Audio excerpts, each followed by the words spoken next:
여러분은 구원과 이 행위를 어떻게 이해하고 계십니까? 구원과 행위, 기독교의 오랜 주제이기도 하고 정말 잘 이해 못하는 그런 주제이기도 합니다. 목회자들도 잘 이해 못하는 그런 주제이기도 해요. 그래서 일반적으로 많은 사람들이 기독교 안에서, 우리 개신교 안에서 이렇게 이해합니다. 구원 따로 행위 따로라는 인식으로 이해해서 구원과 행위는 별개의 문제로 이렇게 바라보고 이해하는 사람들이 있어요. 이런 부류가 있습니다. 우리 안에 그런 분들도 있을 거예요. 또 두 번째, 또 구원과 행위를 이렇게 보는 분도 있습니다. 구원과 행위를 따로 보는 게 아니라 구원과 행위는 하나의 문제로 인식하고 이해해서 행위가 없으면 구원은 있을 수 없다라는 식의 이러한 또 극단적인 입장을 보이는 경우도 있습니다. 여러분, 이 두 가지 중에 어떤 가지입니까? 제가 말씀드리고 싶은데 이 두 가지 중에 답은 없어요. 이 둘 다 답이 아닙니다. 여러분, 가톨릭은, 천주교는 인간의 이 선한 행위를 구원을 위한 조건과 수단으로 보고 있습니다. 그래서 우리 개신교가 그래서 거기에서 뛰쳐나온 거죠. 종교 개혁을 한 거죠. 그래서 이들은 하나님께서 사람을 구원하시지만 인간 편에서의 어떤 선한 행위가 있어야 한다라는 이 선한 행위를 지극히 강조하는 그런 행함의 종교, 행위의 종교로 그렇게 전락하게 되어버렸어요. 그래서 이것은 우리 기독교 역사 가운데에서 펠라기우스주의라고 해서 기독교 이 교회사 가운데에서 이단으로 정죄되었습니다. 가톨릭도 이것을 정죄했단 말이에요. 그런데 가톨릭은 이 이단으로 정죄된 이 펠라기우스주의를 명목상으로는 거부하고 정죄했지만 그들의 실상은, 그들의 실제 모습은 그 이단적 사상을 실제 교리와 가르침 속에서 녹아내어서 펠라기우스주의의 모습으로 그렇게 교리화시켜서 가르치고 행하고 있는 거예요. 그래서 여러분, 가톨릭 천주교에 보면 그 선함과 그 행함을 매우 많이 강조하고 있어요. 어디까지 가냐면 선한 행위를 하는 사람이 구원받을 수 있다라고까지 그렇게 올라가고 있습니다. 그렇게 여러분, 우리 개신교는, 가톨릭에서 개혁회에서 나온 개신교는 이 구원 따로 행위 따로라는 식의 구원과 행위는 별개다라고 문제로 이해해서, 그래서 우리는 구원 따로 행위 따로이기 때문에 아무것도 하지 않아도 된다라는 이 신앙을 우리는 배격합니다. 우리는 이런 신앙을 따르지 않아요. 또 두 번째로 이와 반하는 모습인 구원과 행위를 하나의 문제로 인식해서, 천주교죠, 가톨릭이죠, 그렇게 인식해서 구원을 위한 수단으로서의 행위를 해야 한다는 식의 이러한 신앙도 우리는 배격하고 있어요. 그럼 무엇이란 말입니까? 이것에 대한 답이, 이 구원과 행위에 대한 답이 성경 여러 구절 가운데 나오지만 오늘 우리가 읽었던 본문 말씀에도 이것이 잘 녹아져 있습니다. 우리 오늘 말씀 다시 한번 읽어볼까요? 골로새서 3장 15절 17절 같이 한번 읽어보겠습니다. 한 목소리로 시작. 그리스도의 평강이 너희 마음을 주장하게 하라. 너희는 평강을 위하여 한 몸으로 부르심을 받았나니 너희는 또한 감사하는 자가 되라. 그리스도의 말씀이 너희 속에 풍성히 거하여 모든 지혜로 피차 가르치며 권면하고 시와 찬송과 신령한 노래를 부르며 감사하는 마음으로 하나님을 찬양하고 또 무엇을 하든지 말에나 일에나 다 주 예수의 이름으로 하고 그를 힘입어 하나님께 감사하라. 하나님 아버지께 감사하라. 이 말씀에 보니까 반복되는 말이 있다고 그랬죠. 예전에 제가 이 말씀을 한번 부분적으로 발췌해서 설명드렸던 부분 저기 있습니다. 이 말씀에 감사하는 자가 되라, 또 감사하는 마음으로 하나님을 찬양하라, 또 17절에 보니까 하나님 아버지께 감사하라고 하면서 감사하는 행위, 감사하는 그 삶을 우리가 살아야 함을 말하고 있다는 것입니다. 그렇게 여러분, 성도는 이 말씀이 그렇게 나와 있으니까 하나님 아버지께 감사하는 자가 되어야 되고 하나님께 감사와 영광을 돌려드려야 되며 하나님께 감사의 찬양을 올려드리는 그 감사의 행위를 하는 사람이 되어야 한다라는 것입니다. 그럼 여러분, 질문 드려볼게요. 이런 질문을 할 수 있어요.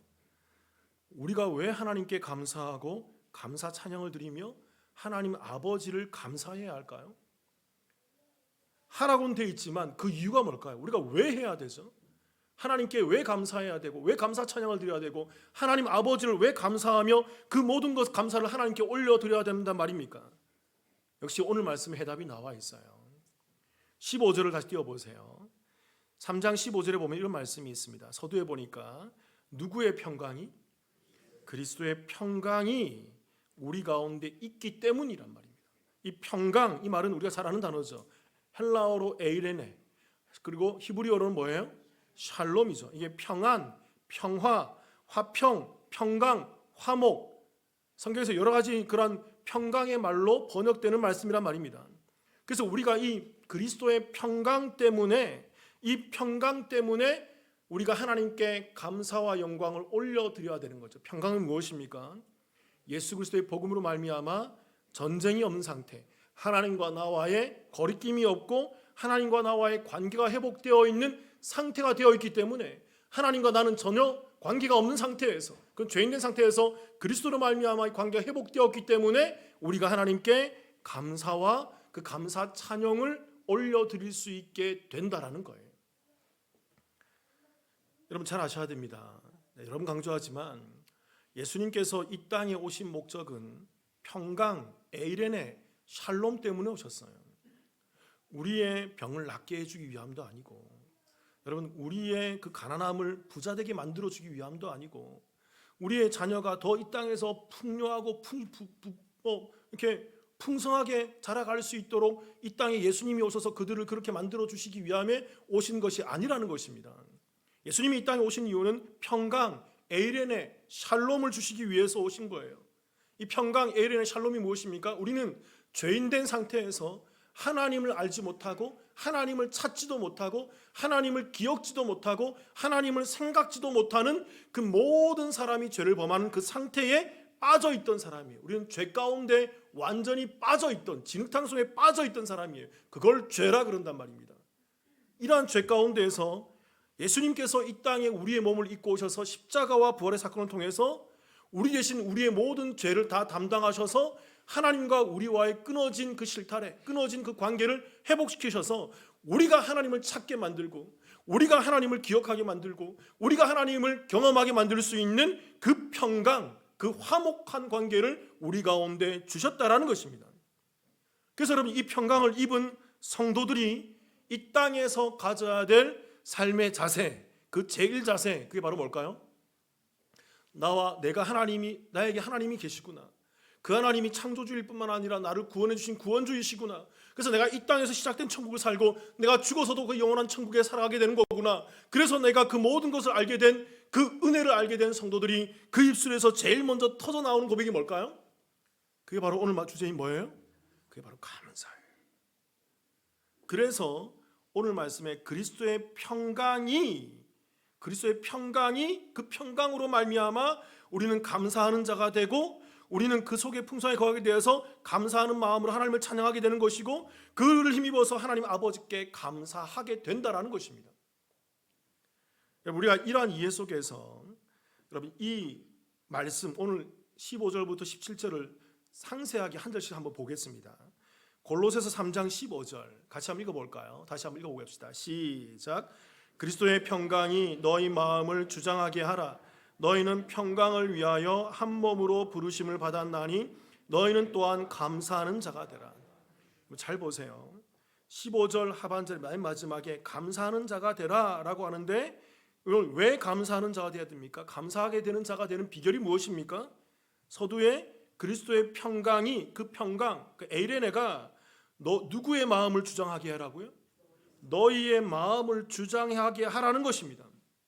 이 구원, 에이레네, 하나님과 화목하게 된 그 상태, 내가 구원받고 은혜로 말미암아 구원받게 된 그 상태를, 그 상태, 그 에이레네를 내 마음 가운데, 우리의 마음 가운데에서 그 구원이, 그 평강이, 그 은혜가 나를 주장하도록 만들게 하라는 것입니다. 그 은혜 속에 깊이 파묻히면서 그 은혜 가운데에서 온전히 묵상하며 그 은혜와 그 평강 가운데에서 온전히 빠지게 되게 만들어라는 것입니다. 그렇게 되면 우리 가운데에서 뭐가 나온다는 거예요? 하나님에 향한 감사가 나오게 된다라는 거예요. 왜요? 나는 아무것도 안 했거든요. 나는 아무것도 아니거든요. 나는 아무것도 할 수 없거든요. 나는 그저 죄인이고 하나님을 찾지도 못했는데 그 그리스도가 나를 구원해 주시고 나를 하나님을 알게 해주시고 내게 그 구원의 은혜를 아무 값없이 거저 내게 선물로 주셨기 때문에 그것을 깊이 묵상하고 그것을 깨닫게 되고 그것을 주장하게 되면 여러분, 이 감사가 나오지 않을 수 없게 되는 상태가 된다는 것입니다. 그러면 이 감사, 이 행위는 그 평강, 은혜를 입은 자들 백성 가운데 당연히 나오게 되는 결과인 거예요. 또 하나 보겠습니다. 여러분, 골로새 3장 16절을 같이 한번 읽어볼까요? 시작. 그리스도의 말씀이 너희 속에 풍성히 거하여 모든 지혜로 피차 가르치며 권면하고 시와 찬송과 신령한 노래를 부르며 감사하는 마음으로 하나님을 찬양하고. 맨 마지막에 감사하는 마음으로 하나님을 찬양하라고 합니다. 여러분, 질문 드려볼게요. 여러분, 우리가 감사하는 마음으로 하나님을 찬양하게 되는 비결이 무엇입니까? 우리가 지극한 감사, 정말 감사라는 게 뭔지 알죠, 여러분? 정말 이게 너무 감격스럽고 감사해서 하나님께 우리가 온전히 그 감사의 찬양을 올려드리는 비결이 뭘까요? 16절 다시 띄워보세요. 서두에 뭐라 되어 있습니까? 그리스도의 말씀이 너희 속에 뭐하게 하여? 풍성히 거하여 그 모든 지혜, 그 말씀으로 말미암아 피차 서로 말씀으로 가르치며 서로 말씀으로 권면하게 되어서 그 말씀이 너희 입술 가운데서 고백되어지고 그 말씀이 너희 가운데 나누어지며 그 말씀이 너희 가운데에서 공동체 가운데 그 아름다운 그 목장 모임하듯이 나눔으로 말미암아 풍성해질 때 그 말씀이 너희 안에 있고 밖에 나오면서 함께 나누어지면서 말씀의 그러한 교제가 있을 때 너희 안에 그 감사하는 마음으로 하나님을 찬양하게 될 수 있어 라고 얘기한다는 거예요. 그럼 잘 아셔야 돼요. 이 감사하는 마음으로 이러한 말씀이 우리 가운데 충만히 거할 때, 그리스도의 말씀이 우리 안에 충만히 거할 때 우리에게는 감사하는 마음이 그 마음으로 하나님을 찬양하지 않을래야 않을 수 없는 그런 상태로, 그런 결과로 나오게 된다는 것입니다. 꼭 해야 될 만한 일이 아니고 하지 않아도 되는 일이 아니라, 여러분, 이것은 자동적으로 나오게 되는 모습이라는 거예요. 말씀 하나 더 보겠습니다. 골로새 3장 17절을 보겠습니다. 읽어볼게요. 시작. 또 무엇을 하든지 말에나 이래나 다 주 예수의 이름으로 하고 그를 힘입어 아버지 하나님께 감사하라. 하나님 아버지께 감사하라. 또 무엇을 하든지 말에나 이래나 다 누구의 이름으로 하고? 우리의 모든 일을 주 예수의 이름으로 한다는 게 뭘까요?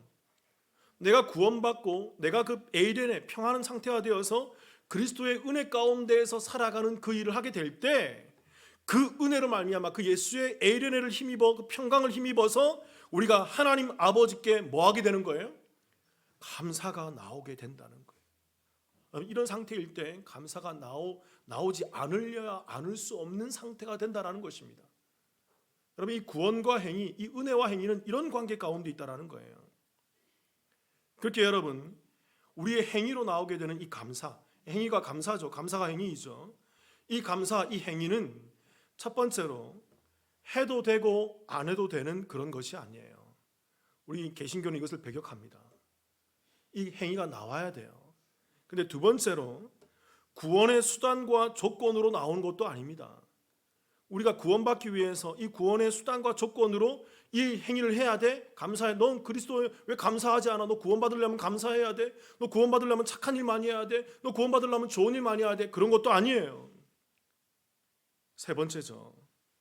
우리의 이 감사, 이 행위는 예수 그리스도를 믿는 그 은혜를 통한 구원의 에이레네의 상태가 된 은혜를 통한 그 평안의 상태를 통해서 그 구원의 은혜가 깊이 우리 속에 각인되면 그 구원의 은혜가 깊이 각인되면 될수록 그 구원함을 힘입은 성도들에게서는 그 감사와 그 선한 행위와 그 놀라운 하나님이 기뻐하시는 그 일들이 나오지 않으려야 않을 수 없는 삶의 모습으로 나오게 된다는 거예요. 이걸 삶의 양태라 그러는 거예요. 여러분, 잘 이해하셔야 돼요. 생각보다 많은 성도님들이 성도의 행위나 이 감사의 삶에 대해서 많은 분들이 들은 게 많으니까 이렇게 이해를 합니다. 구원을 위한 수단이나 조건이 아니다라고 이해를 해요. 여기까지는 다 이해를, 맞아. 우리의 구원은 행위가 아니지. 하나님의 은혜로 말미암는 것이지. 그런데 여러분, 이 은혜로 구원받는 자들에게 나타나는 열매라는 사실을 잘 알고는 있지만, 그러면서 이분들이 어느 영역에 가서는 행위나 감사의 삶을 공로로 생각해요. 이것을 내가 구원받았다고 한다면 내가 하나님께 선한 행위나 감사를 돌려드려야 되지라고 생각을 하는 경우들이 있단 말입니다. 즉, 이 행위와 감사의 삶을 내가 은혜를 받은 것에 대한, 내가 에이레네를 받은 것에 대한, 내가 구원받은 것에 대한 보답으로 생각한단 말입니다. 잘 이해하셔야 돼요. 그런 게 아니에요. 우리가 하는 어떤 행위나 우리가 행하는 어떤 감사도 잘 이해하셔야 됩니다. 하나님께서 우리에게 은혜로 주시는 그 구원에 대한 보답이 될 수 없어요. 따라해 볼까요, 여러분? 우리의 행위는 하나님께 보답이 될 수 없다. 우리가 이게 공로 신앙으로 빠져버리면 안 돼요. 보답하는 신앙으로 빠지면 안 된단 말입니다. 구원은 거저받은 선물이기 때문에 우리가 어떤 행위를 해서 우리가 그 은혜에 대해서 갚을 수 있는 게 아니란 말입니다. 그렇게 인식해버리면 잘못된 행위주의로 빠져버린단 말이에요. 그래서 제가 이런 말 자주 한단 말입니다. 한국 교회가 행위주의를 비판하고 유대주의를 비판하는데, 그런데 그들이 이 공로주의에 빠져서, 이 보답주의에 빠져서 그들이 잘못된 행위주의와 잘못된 유대주의, 율법주의로 나아가는 그 오류를 범하고 있다는 것입니다. 비난하면서 자기가 그렇게 행하고 있어요. 은혜를 통해 구원을 받아놓고는 행위를 통해 구원을 공로주의로 왜곡시켜 버린단 말입니다. 잘 아셔야 돼요. 우리의 어떠한 선한 행위도, 우리의 어떠한 감사 찬양도, 우리의 어떠한 좋은 의도로 행하는 그 모든 삶도 내가 구원받은 것에 대한, 내가 은혜로 말미암아 구원받은 것에 대한 대가가 되어서는 안 되는 거예요. 그렇게 인식되어 버리면 잘못 가는 것입니다. 할 수 없을 뿐만 아니라 그렇게 하는 것 또한 제대로 된 행위가 아니란 말이에요. 마태복음 5장 3절을 같이 한번 읽어볼까요? 우리가 잘 아는 말씀이죠. 같이 한번 읽어보겠습니다. 시작. 심령이 가난한 자는 복이 있나니 천국이 그들의 것이며. 여러분 잘 보세요, 이 말씀을. 심령이 가난해지도록 노력해라, 그래야만 복이 있다, 그런 말이 아니죠. 팔복에 있는 팔복은 전부 다 네가 심령이 가난해지도록, 네가 마음이 청결해지도록, 네가 깨끗해지도록, 네가 의에 줄이고 목마르도록 그렇게 노력해라, 그러면 네가 복이 있을 것이다, 그런 말이 아니에요. 팔복을 가만히 묵상해 보면, 이 심령이 가난한 자도 마찬가지, 가만히 묵상해 보면 심령이 가난한 자예요. 이미 심령이 가난해진 자란 말입니다. 이미 심령이 가난해진 상태에 빠져 있는 사람들이라는 것입니다. 이들이 심령이 가난해지게 된 그 원인이 어디에 있어요? 누가 이들에게 이 은혜를 주셔서 심령이 가난하게 된 것일까요? 예수님이 이들에게 은혜로 다가오셔서 그들의 그 삶의 그 모든 것에 대한 그 심령의 가난한 상태를, 프토코스의 상태를, 전적인 그 폭락 상태를 깨닫게 하시고 이해하신단 말입니다. 아, 주님, 제가 이 죄 앞에서는 도저히 어쩔 수 없는 상태네요. 내가 이 의 앞에서는 나의 어떤 것도 주장할 수 없는 상태네요. 내가 그 하나님의 의와 그 구원과 그 평강을 잊기 위해서는 내가 아무리 해도 될 수 없는, 나는 완전히 전적으로 파산한 존재이군요.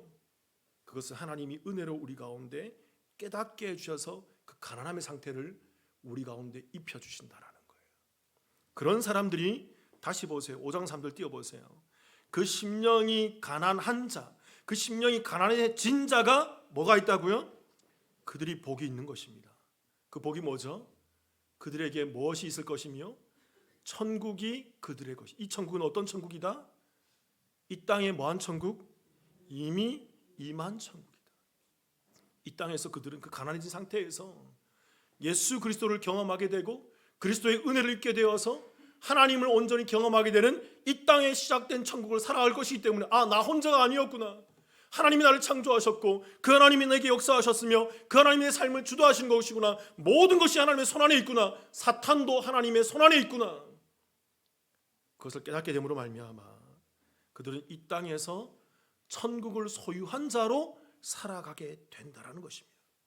그래서 그들이 이 땅에서 삶의 고백으로 나온 게 뭡니까? 그게 바로 감사예요. 하나님 감사합니다. 그 어디나 하늘나라, 이곳에도 하나님 계시고 저곳에도 예수님 계시고 그 어디나 하나님 계시네요. 나의 삶의 공공한 그 시궁창과 같은 그 참으로 참혹한 현실 가운데도 주님 거기에 계시잖아요. 다윗이 고백했잖아요. 사망의 음침한 골짜기로 다닐지라도 주께서 나와 함께 하심을 통해서, 그는 그 시궁창 같은 그 삶 가운데서 하나님의 임재를 경험하셨다고. 또 하나 읽어볼까요, 여러분? 마태복음 7장 16절부터 18절도 읽어봅시다. 같이 읽어볼게요. 시작. 그들의 열매로 그들을 알지니 가시나무에서 포도를 또는 엉겅퀴에서 무화과를 따겠느냐? 이와 같이 좋은 나무마다 아름다운 열매를 맺고 못된 나무가 나쁜 열매를 맺나니 좋은 나무가 나쁜 열매를 맺을 수 없고 못된 나무가 아름다운 열매를 맺을 수 없느니라. 자, 여러 번 말씀드렸죠, 이 말씀은. 여러분, 이 말씀은 열매 비유가 아니라 그랬어요. 열매로 그들을 알지라 하니까 열매 비유라고 생각하는데 열매 비유가 아니에요, 여러분. 열매 중에 여러분 좋은 것 같지만 나쁜 열매가 있다고요. 겉으로는 교회 나와서 신앙생활 잘하고 겉으로는 봉사 많이 하고 겉으로는 뭐 여러 가지 많은 것을 하면서 꽤 괜찮은 사람처럼 보이는, 꽤 괜찮은 열매처럼 보이는 열매들이 있단 말입니다. 그런데 그들이 가라지예요, 여러분. 왜 그럴까요? 이 비유는 열매 비유가 아니라 어떤 비유다? 나무 비유예요. 존재에 근거해야 한다는 것입니다. 네가 어떤 나무냐라는 것이에요. 그래서 좋은 나무에서 아름다운 열매가 맺어지는 것이고 못된 나무에서 나쁜 열매가 맺어지는 것입니다. 아름다운 열매가 무엇입니까? 그 예수 그리스도로 말미암는 존재의 근거에서 나오게 되는 열매, 그 구원함의, 그 에이른의 됨에, 그 평강의 상태인 하나님과 나와의 경험하는 그 놀라운 은혜 가운데서 화목된 관계에 대해서 정말 이 땅에서 하나님을 온전히 경험하게 되는 그 존재가 변화된 사들이 이 땅 가운데에서 고백하게 되는 깊은 감사, 그 구원하면서 깊이 올려드리는 그 찬양, 구원함의 깊이 가운데에서 깊이 올려드리는 하나님을 향한 선한 삶, 그것이 좋은 열매가 된다는 거예요. 그래서 여러분, 열매로 그 나무가 어떤 나무인지를 알게 되는 거예요. 그 열매가 어떤 존재에서 근거해 나온 열매인가, 그것이 분별하게 될 때. 질문 들어볼게요, 여러분. 저와 여러분은 이 땅 가운데에서 어떤 열매를 맺고 있습니까? 서두에서 나눴던 구원 따로 행위 따로라는 인식으로 해서 구원과 행위는 별 상관없고 아무 상관없는 것이기 때문에 내가 구원받았다고 하면서 이 땅에서 아무런 열매도 맺지 않는 삶을 살고 있지는 않나요? 내가 구원받았다고 하면서 예수 믿는다고 하면서 예수 믿는 삶의 흔적이 없고 예수 믿는 삶의 모습이 없는 정말 왜곡된 신앙을 살고 있지는 않나요? 또 두 번째로 구원과 행위를 하나의 문제로 인식해서 행위를 구원의 수단과 방법으로 생각해서 열심히 열매를 맺기 위해서 열심히 열매를 맺으려고 하는 그 수고하고 무거운 짐진자와 같은 그 열매를 맺으려고 하는, 맺을 수도 없을 뿐만 아니라 억지로 맺으려고 하는 그 고된 삶을 살고 있지는 않나요? 안 되는 그것 때문에, 열매 맺지 못하는 그것 때문에 자괴감이 들고 그것 때문에 늘 언제나 내 마음 가운데 우울한 마음이 들어서 정말 절망하고 낙담하는 그 삶을 살고 있지는 않나요? 아니면 오늘 우리가 나눈 것처럼 예수 그리스도께서 나를 구원해 주신 이 은혜가 너무나 감사하고 감격해서 십자가의 은혜를 생각만 하면 감사하고 십자가의 그 부활과 그 은혜가 생각만 하면 눈물이 나고 그 십자가의 은혜를 생각만 하면 내 마음 가운데서 내 영혼이 흔들리는 주체할 수 없는 그 감격 가운데에서 나를 구원해 주신 그 하나님의 은혜 속에서 성령 충만한 그 열매 맺는 삶을 살고 있지는 않습니까? 여러분, 이 세 가지 삶 중에서 어떤 삶을 살고 있나요? 말씀 하나만 더 보겠습니다. 데살로니가 전서 5장 18절 말씀을 같이 읽어보겠습니다. 유명한 말씀이죠. 읽어볼게요. 시작. 범사에 감사하라. 이것이 그리스도 예수 안에서 너희를 향하신 하나님의 뜻이니라. 자, 예전에 이 말씀도 제가 인용해서 설명드린 적이 있어요. 질문 들어볼게요, 여러분. 우리가 범사에 감사할 수 있어요? 우리가 감사는 하죠. 뭘 주셔서 감사하고 성취해서 감사, 그런 감사 말고 여러분, 아플 때도 감사할 수 있어요? 고통받는데 감사할 수 있나요? 내가 뭐 하는 것마다 잘 안 돼요. 감사할 수 있어요? 내가 정말 괴롭고 정말 남들은 잘 되는 것 같은데 나만 안 되는 것 같아. 남들은 좋은 것 같은데 나만 우울한 것 같아. 그 속에서도 감사할 수 있나요? 그 모든 범사, 감사할 수 있는 비결이 뭘까요? 그게 바로 여러분 오늘 말씀의 결론입니다. 하나님께서 나를 구원해 주신 그 은혜를 깊이 묵상하고 깨닫게 될 때 우리는 이 변치 않는 하나님의 구원의 은혜 속에서 내가 우울하더라도, 내가 기쁘더라도, 내가 잘 되더라도, 또 내가 실패하더라도 나를 구원한 그 하나님의 은혜가 변치 않는 그 사실 속에서, 그 은혜 속에서 우리는 그 은혜로 말미암는 범사에 감사하는 삶을 살아가게 된다는 것입니다. 이 땅의 상황과 조건이 아니라 구속을 바라보는 거예요. 그 은혜를 바라보는 거예요. 그 예수를 바라보는 거예요. 십자가와 부활의 은혜를 바라보는 거예요. 나의 삶은 이럴 수 있고 저럴 수 있습니다. 내 삶은 이 모양일 수 있고 저 모양일 수 있어요. 좀 더 잘할 수 있죠. 좀 더 못할 수 있죠. 그런데 여러분, 그게 나의 기쁨을 좌우하는 것이 아니라 그리스도가 이 땅에 오셔서 나를 구원해 주셔서 이 땅에서 천국을 살고 그 영원한 천국을 살아간다는 그 온전한 구속의 사실이 내게 깊이 각인될 때, 그것이 믿어지고 그것이 소망이 되고 그것이 기쁨으로 내 가운데 작용이 될 때, 여러분, 우리는 그 속에서 영적인 참된 감사를 할 수 있는데 지속성을 가지고 범사에 감사할 수 있고 이 땅에서 감사할 뿐만 아니라 그 영혼 속에 들어가서도 그 하나님의 은혜 가운데에서 지속성으로 감사할 수 있단 말입니다. 끊이지 않는 감사를. 그러니까 여러분, 이 감사는 성도에게서 나오게 되는 의무나 책임이 아니에요. 감사는 은혜로 말미암아 나오게 되는 증거인 것입니다. 자동적으로 나오게 된 행위는 그런 거예요, 여러분. 감사는 행위로 나오는 게 아니에요, 여러분. 감사는 내가 생명 받았음으로 말미암아 열매 맺어지게 되어 있는 거예요. 잘 이해하셔야 됩니다. 이게 헷갈리니까 행위와 은혜와 행위와 구원이 자꾸 이때는 이러고 저때는 저러고, 그러면서 공로주의로 흘러가면서 하나님께 보답해야지, 이런 식으로 이단 사상으로 흘러간단 말입니다. 은혜를 말하면서 공로주의로 빠져버린단 말이에요. 여러분, 감사는 보답이나 공로가 아니라 구원의 확신이 내 삶 가운데에서 온전히 자리 잡게 될 때 그 구원의 확신 가운데에서 내게 흘러나오는 신앙 고백인 거예요. 자연히 나오는 거예요. 그러니까 감사뿐만 아니라 하나님이 기뻐하시는 뜻이 말씀 속에서 발견되어질 때 그 하나님의 사랑으로, 하나님을 사랑하는 그 사랑으로 내 이웃도 사랑하고 내 이웃을 내 몸처럼 사랑하며 궁극적으로는 그 원수마저도 사랑하는 그 단계까지 나아가게 되는 것이 성경의 은혜의 교리라는 것입니다. 그러니까 여러분, 제가 이런 얘기를 하는 거예요. 여러분께 교회 나와서 자꾸 무엇인가를 행하기 이전에 예수 그리스도의 그 십자가의 은혜를 깊이 묵상하십시오. 그 평강이 너희를 주장하게 하라. 그리스도의 평강이 너희를 주장하게 하라. 그러면 감사하게 될 거야 라는 골로새서의 말씀처럼, 여러분, 그리스도의 그 에이레네, 그 평강, 그 화목, 그 하나님과 나와 함께 그 관계 회복된 것이 무엇인지를 여러분 깊이 묵상하고 깨달으시란 말입니다. 그 은혜가 무엇인지, 그 무게가 무엇인지, 그 가치가 무엇인지를 깨닫게 될 때 여러분, 우리는 그 은혜에 의해서 감사의 고백이 터져 나오고 하나님이 기뻐하시는 그 삶을 살아가게 되는, 그 삶을 살아가게 된다라는 거예요. 자, 자주 예로 들지만 1만 달란트 빚진 자의 그 비유의 모습을 보십시오, 여러분. 그 사람이 1만 달란트 빚졌다가 탕감받은 그 1만 달란트의 가치가 뭔지 몰라요. 그 은혜의 가치가 뭔지 모르니까 자기에게 100데나리온 빚진, 정말 눈곱만큼도 안 되는, 먼지만큼도 안 되는 그 빚진 자를 용서하지 못하는 것입니다. 내가 받은 은혜가 가치를 모르니까, 내가 받은 그리스도의 생명과 십자가와 부활의 은혜가 뭔지 모르니까, 구원받은 것이 뭔지 모르니까 내 삶 가운데 조금만 불평이 있고 조금만 어려움이 있고 조금만 잘못됨이 있으면 그 은혜가 팍싹 식어져 버리는 거죠. 감사가 나오지 않는 거죠. 사랑하는 성도 여러분, 이 은혜를 깊이 각인하시기 바라요. 그래서 저는 우리 교회 성도님께 더 나아가서 이런 얘기를 합니다. 여러분 것이 뭔가를 행하기 이전에 잘 안 된다고 고민하지 마시고, 내가 이걸 왜 안 되지, 왜 이런 죄를 짓고 있지, 그 가운데 고민하지 마시고 십자가 앞으로 돌아가세요. 십자가의 앞에 가서 그리스도의 은혜가, 그 십자가의 은혜가 얼마나 큰 가치인지를, 그 은혜의 십자가 얼마나 큰 십자가인지를 깊이 묵상하고 각인하시란 말입니다.